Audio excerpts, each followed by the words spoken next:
Welcome everyone to the physics made easy classes. आज के इस वीडियो में हम पढ़ने वाले हैं ग्रेविटेशन एनसीईआरटी सॉल्यूशंस, जिसमें हम जो पहले बात करेंगे वो किसके बारे में करेंगे, एनसीईआरटी के न्यूमेरिकल नंबर 17 के बारे में। हर बार की तरह पहले बेसिक्स पे आते हैं। दो बेसिक है जो हमको बहुत अच्छे से आने चाहिए इस न्यूमेरिकल को समझने के लिए। पहला जो बेसिक है वो किसके बारे में है? पहला बेसिक है यहाँ पे law of conservation of energy के बारे में, जो ये बोलता है कि एनर्जी इज़ ऑलवेज कंजर्व्ड, जिसका मतलब है initial energy is always equal to final energy. Energy start में जितनी होती है बाद में भी एनर्जी उतनी ही रहती है, टोटल एनर्जी कभी भी चेंज नहीं होती है। दूसरा जो बेसिक है हमारा वो है ग्रेविटेशन चैप्टर से ग्रेविटेशनल पोटेंशियल एनर्जी का, कि अगर हमारे पास ये अर्थ है, अर्थ का मास कितना है हमारे पास, कैपिटल एम है, अर्थ का खुद का रेडियस कितना है हमारे पास, कैपिटल आर है। तो अगर एक बॉडी अर्थ की सरफेस से एच हाइट ऊपर जाएगी, अगर एक बॉडी अर्थ की सरफेस से एच हाइट ऊपर जाएगी तो वहाँ पे कितना होगा gravitational potential energy? -G(mm)/r+h। G यहाँ पे यूनिवर्सल ग्रेविटेशनल कांस्टेंट है, m यहाँ पे हमारी अर्थ का मास है, और स्मॉल m है उस बॉडी का मास जिसका हम यहाँ पे ग्रेविटेशनल पोटेंशियल एनर्जी निकाल रहे हैं। h यहाँ पे आ जाएगा कि बॉडी सरफेस से कितना ऊपर गई है। तो कोई भी बॉडी जो अर्थ की सरफेस से h हाइट पे है उसका ग्रेविटेशनल पोटेंशियल एनर्जी कितना होगा? याद रखिए -Gmm/r+h। और अगर कोई बॉडी अर्थ की सरफेस के बिल्कुल ऊपर है, यहाँ पे है, सरफेस पे है, वो h हाइट पे नहीं गई है, तब कितना होगा ग्रेविटेशनल पोटेंशियल? तब होगा -Gmm/r। ठीक है, ये बेसिक लर्न कर लीजिए। इसके बाद आपका न्यूमेरिकल जो है बहुत ईजी हो जाएगा। तो समझते हैं क्वेश्चन में हुआ क्या। एक रॉकेट है, रॉकेट को अर्थ की सरफेस से लॉन्च किया गया, कितनी स्पीड के साथ? 5 किलोमीटर पर सेकंड के साथ। ये स्पीड से रॉकेट को लॉन्च किया गया, ऊपर फेंक दिया गया। जब ये रॉकेट इस स्पीड से ऊपर गया तो जैसे उसको फेंका ना ऊपर, ठीक है, तो ये ऊपर जाता गया जाता गया जाता गया जाता गया। इंजन इज ऑफ, बस फेंक दिया हुआ ऊपर, उसको प्रोजेक्ट कर दिया हुआ है। जैसे एक क्रिकेटर होता है ना, बॉल को फेंकता है ऊपर और फिर बॉल नीचे आती है, सेम वैसे कर दिया हुआ है। इसको ऊपर फेंक दिया हुआ है। अब ये ऊपर गया ऊपर गया ऊपर गया, और यहाँ आके मान लो ये हाईएस्ट पॉइंट है जहाँ तक वो जा पाया, उसके बाद वो वापस नीचे आ जाएगा।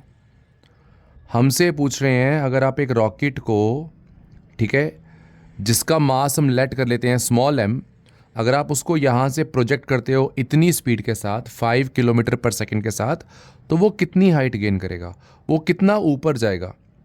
तो हमने लेट कर लिया वो B पॉइंट तक जाएगा। तो हमसे क्वेश्चन पूछ रहा है कि ये हाइट निकाल के दो, A से लेकर B तक जो हाइट है, मान लीजिए वो h है, ये हाइट निकाल के दो, ये हमसे पूछ रहे हैं। ठीक है, तो बहुत सिंपल है। ये हमारा A पॉइंट है जहाँ से रॉकेट को प्रोजेक्ट किया, ये हमारा B पॉइंट है जहाँ तक रॉकेट गया।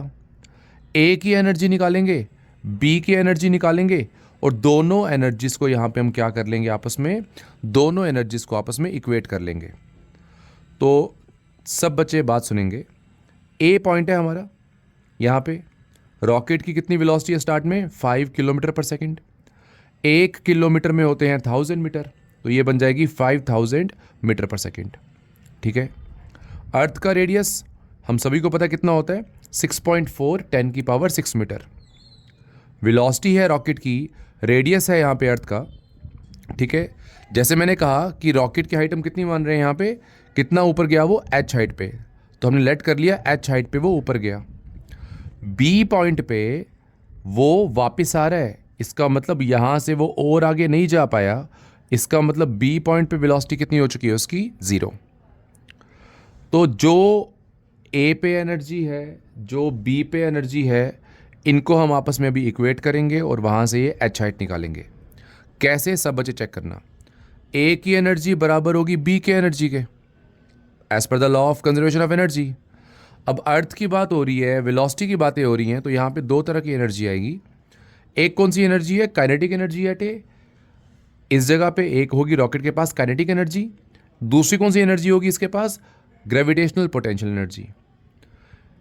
ये आ गई दोनों ए की energy, it will be equal to दोनों ही कौन सी? बी की एनर्जी, काइनेटिक और पोटेंशियल।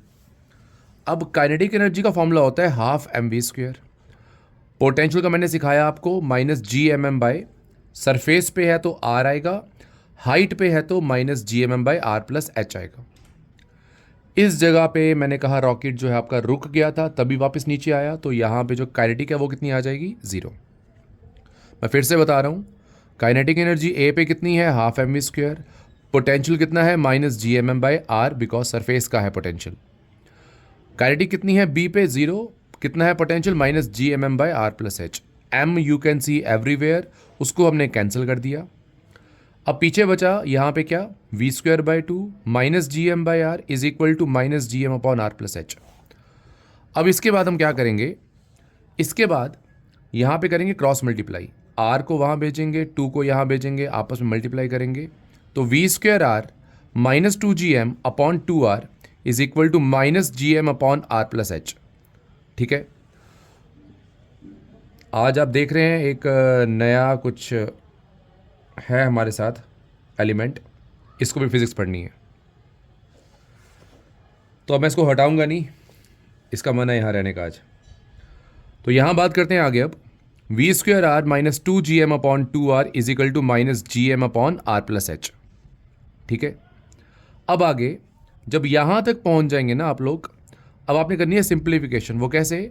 आर प्लस एच को ऊपर भेज देंगे, ये पूरा का पूरा फैक्टर आपका ये नीचे आ जाएगा, यहाँ पे देखिए नीचे आ चुका है, और 2r आपका यहाँ शिफ्ट हो जाएगा, मतलब हम कर रहे हैं यहाँ पे क्रॉस मल्टीप्लाई बेसिकली। अब इसके बाद क्या करेंगे? जब आप यहाँ तक पहुँच जाएंगे, ये बन गया minus 2 G M R upon V square R minus 2 G M. यहाँ पे एक मैथ का स्टेप किया है हमने, वो क्या किया है?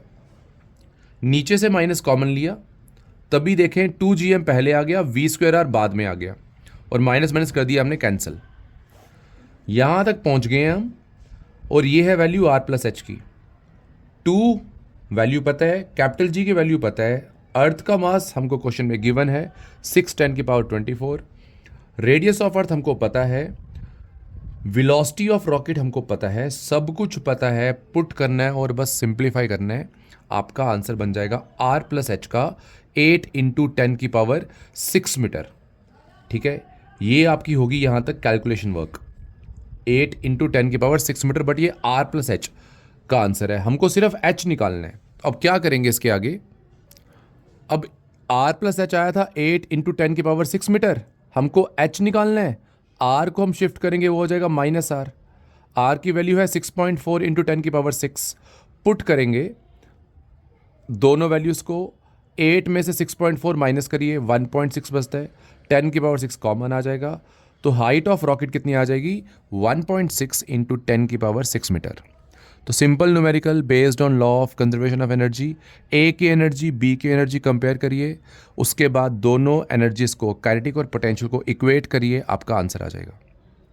तो आई होप सबको ये न्यूमेरिकल समझ आ चुका हो। अब हमारा नेक्स्ट न्यूमेरिकल है, ये है न्यूमेरिकल नंबर 19 एनसीईआरटी का। इसमें क्या बोला जा रहा है सुनेंगे सभी। इसमें कहा जा रहा है कि एक सैटेलाइट है, ये बना दी मैंने सैटेलाइट, जो अर्थ के आसपास रिवॉल्व कर रही है, और अर्थ की सरफेस से कितनी हाइट पे है सैटेलाइट? ये सैटेलाइट अर्थ की सरफेस से है 400 किलोमीटर की हाइट पे। सेंटर से डिस्टेंस नहीं बताया गया, सरफेस से बताया गया, 400 किलोमीटर की हाइट पे है। कह रहे हैं कि ये सैटेलाइट घूमती जा रही है अर्थ के आसपास, अर्थ की फील्ड के अंदर, जिसका मास कितना है? 200 kg। हमसे यहाँ पे बोल रहे हैं कितनी एनर्जी लगेगी इस सैटेलाइट को अर्थ की फील्ड से बाहर निकालने के लिए। How much energy is required to rocket the satellite out of earth's gravitational influence. इस सैटेलाइट को अर्थ की फील्ड के बाहर निकालना है, कितनी एनर्जी लगेगी? तो सब बच्चे ये बात याद रखें, जितनी भी एनर्जी लगती है एक सैटेलाइट को उसके ऑर्बिट से बाहर निकाल के अर्थ के फील्ड के बाहर भेजने के लिए, उसको बोलते हैं बाइंडिंग एनर्जी। और वो किसके इक्वल होती है? वो होती है Gmm/2r+h। ये फॉर्मूला जो है बाइंडिंग एनर्जी का है कि कितनी एनर्जी चाहिए एक सैटेलाइट को उसके ऑर्बिट से बाहर निकाल के अर्थ की फील्ड के बाहर भेजने के लिए। फैक्टर्स आपको सारे के सारे पता है पहले के, बिकॉज प्रीवियस न्यूमेरिकल से मैच कर रहे हैं। Capital G is universal gravitational constant, M is the mass of earth, small M is the mass of satellite, वो हमको गिवन है यहाँ पे। R is the radius of earth, वो हमको लर्न होना चाहिए। H is the height of satellite, question में गिवन है हमको, वो भी सब कुछ गिवन है, बस पुट करना है और आंसर निकालना है, इतना easy numerical. Mass of satellite given है, मास ऑफ अर्थ ये हमको लर्न होना चाहिए 6×10⁻24 kg। रेडियस ऑफ अर्थ हमको लर्न होना चाहिए। हाइट हमको गिवन है 400 किलोमीटर, किलोमीटर को बदलिए मीटर में, 10⁻3 लगा दो तो 2 0 यहाँ पे है, 3 यहाँ पे है, 10⁵ हो जाएगा। ठीक है, इसको हम लिख रहे हैं 4 10⁵ को कितना 0.4 10⁶, ताकि ये पावर और ये पावर दोनों आपस में क्या हो जाए, मैच हो जाए। अब काम स्टार्ट करते हैं कि कितनी एनर्जी लगेगी Gmm/2r+h। ये आपको स्पेशली लर्न करना है फॉर्मूला, फिर से बता रहा हूँ। ये एनर्जी है एक सैटेलाइट को अपने ऑर्बिट से बाहर निकालने के लिए।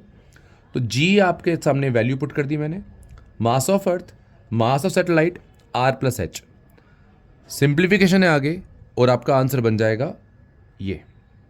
इतनी एनर्जी लगेगी इस सैटेलाइट को अपने ऑर्बिट से बाहर निकालने के लिए।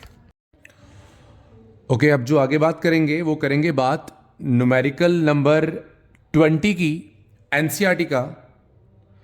अब ये जो न्यूमेरिकल है यहाँ पे मैंने बेसिक्स को मेंशन नहीं किया, क्योंकि इसमें जो बेसिक्स हमारे हैं वो हमारे प्रीवियस 2 न्यूमेरिकल्स के हैं।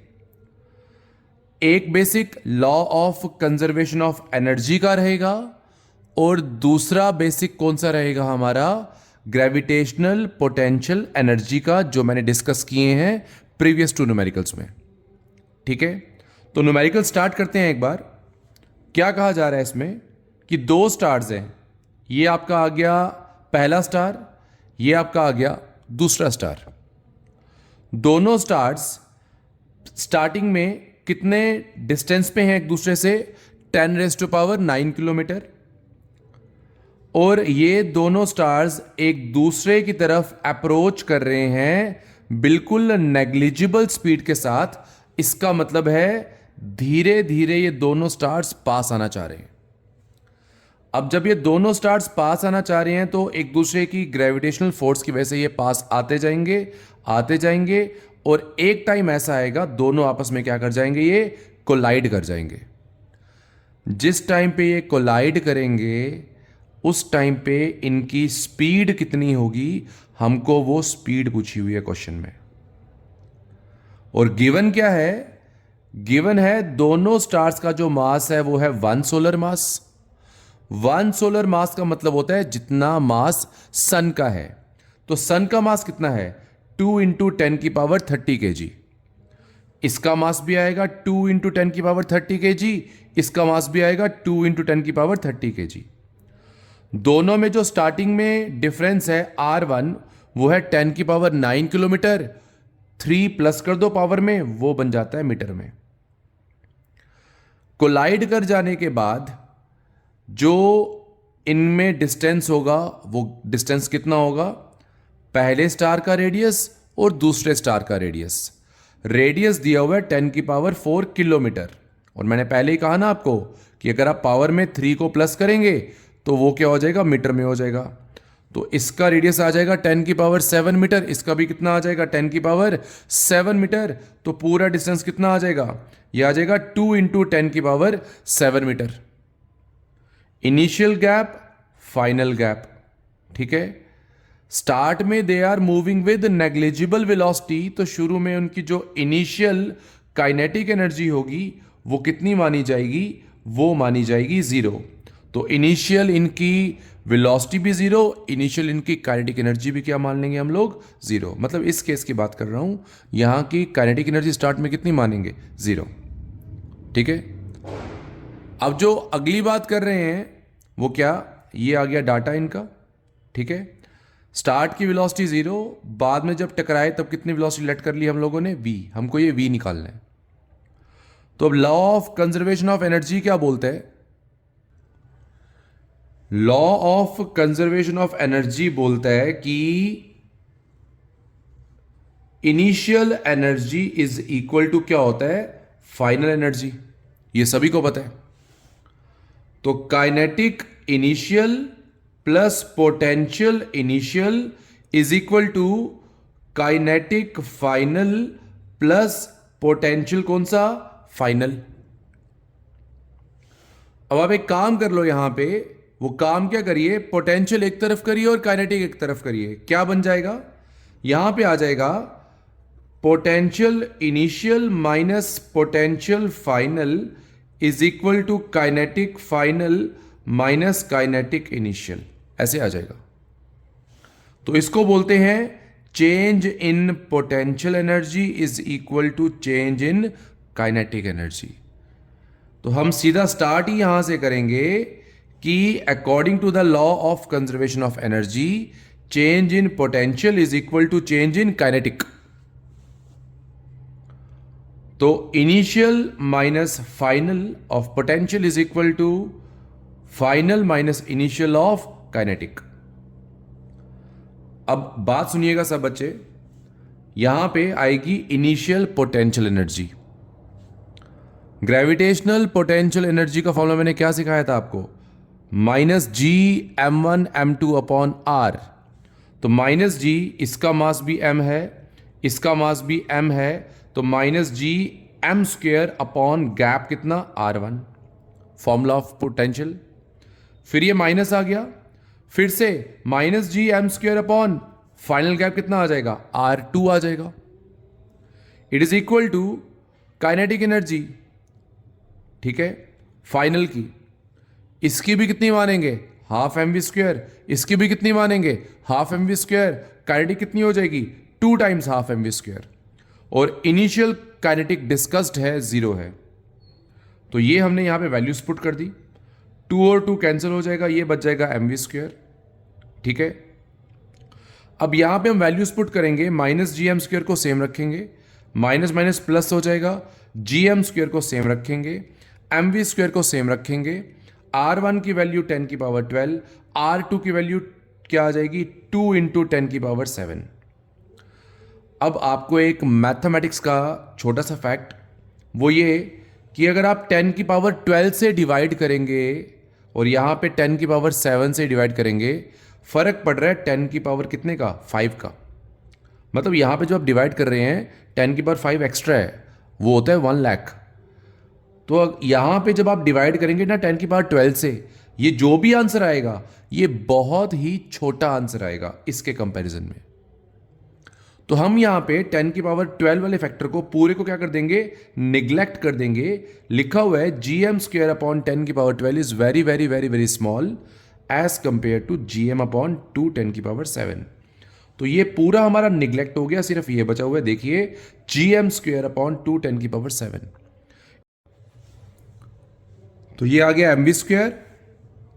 अब यहां पे m और स्क्वायर कैंसिल हो जाएंगे, v² की वैल्यू कितनी आ जाएगी हमारे पास, वो आ जाएगी Gm/2 10⁻7। अब स्क्वायर को शिफ्ट करेंगे तो वो आएगा √Gm/2 10⁻7। g आप सभी को पता है, स्मॉल m भी आप सभी को पता है। ये वैल्यूज यहां पे लिखी हुई हैं, स्मॉल m और कैपिटल G आपको पता ही है। सॉल्व करेंगे, कैलकुलेट करेंगे, ये आपका आंसर आ जाएगा। तो आई होप सबको ये न्यूमेरिकल समझ आ चुका हो। सिर्फ 2 बेसिक्स पे अटका हुआ है, एक तो law of conservation of energy और दूसरा change in the potential energy के फॉर्मूले के ऊपर। कोई किसी को डाउट रह गया हो इन न्यूमेरिकल्स में, वो जरूर लिखिए कमेंट सेक्शन में, ठीक है। तो इस वीडियो में इतना ही, बाकी कंटेंट नेक्स्ट वीडियो में। अगर आपको समझ आ रहा है, अच्छा लग रहा है समझ के, तो kindly comment, like and share.